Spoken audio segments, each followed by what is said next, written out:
Hello everybody, welcome back. This is Dr. Marc DuPere at the Visage clinic here in Toronto, Canada. I want to thank my patient for allowing us to film this procedure today.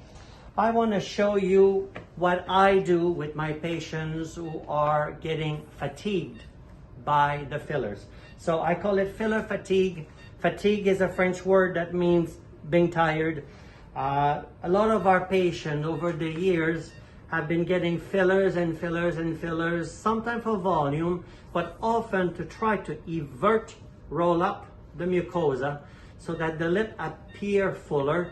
But often the ducky look we get is not pretty. And sometimes the more we put filler, we're not lifting, we're just lowering down the upper lip, which defeats the purpose of showing your teeth when you smile. So my lady today has very thin lips. We've done fillers, was not her liking. So we're doing 3 procedures today. We're gonna do some fat grafting to cheek, lid, and lip. I've already done I call it my modified bullhorn lip lift. I hide the incision along the nose and the nostril sill. I use one single stitch at the end that I will just pull out. So it's called an intracuticular suture. There'll be no stitch marks because I've seen a lot of my colleagues doing the regular stitches and we see stitch marks, which then are hard to fix. Now we've raised this. I've removed 7 millimeters, so my average will be 4 to 8 millimeter. I anchored the muscle also to the septum, so it gives me a result with no tension. That scar is beautiful. Within 3-4 weeks, it's hard to see.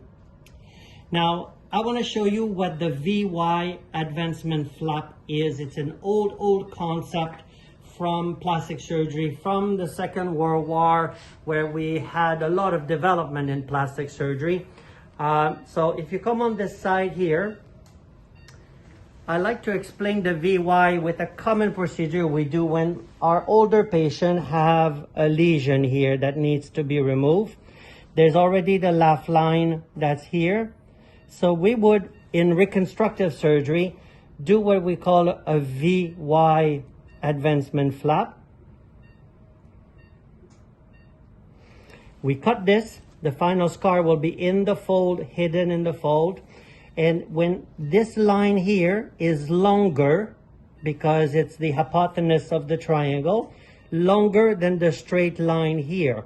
So when I close the 2 long lines together, starting here, it has the effect of pushing up this tissue here, and it allows us to hide the defect and to close it with a little Y at the end. So we call it a V to Y lip advancement, and as we close the V into a high Y, it pushes this part here. So in the lower lip, I've done already 2 here. It's hard to see because it's in the mucosa. My stitches are already in there.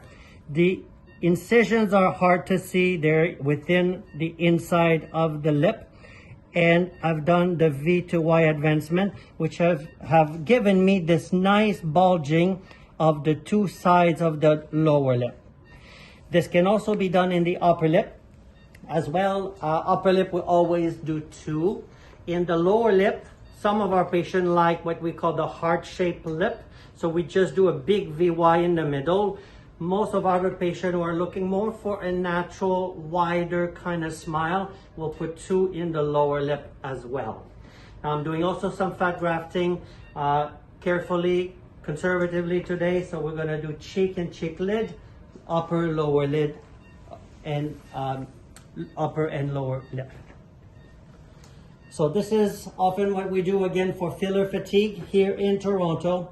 I thank my patient for allowing us to film this procedure today. Normally, I don't do this under general anesthesia, but because we're doing other procedures today, patient is currently asleep. Thank you very much for watching. Have a lovely day.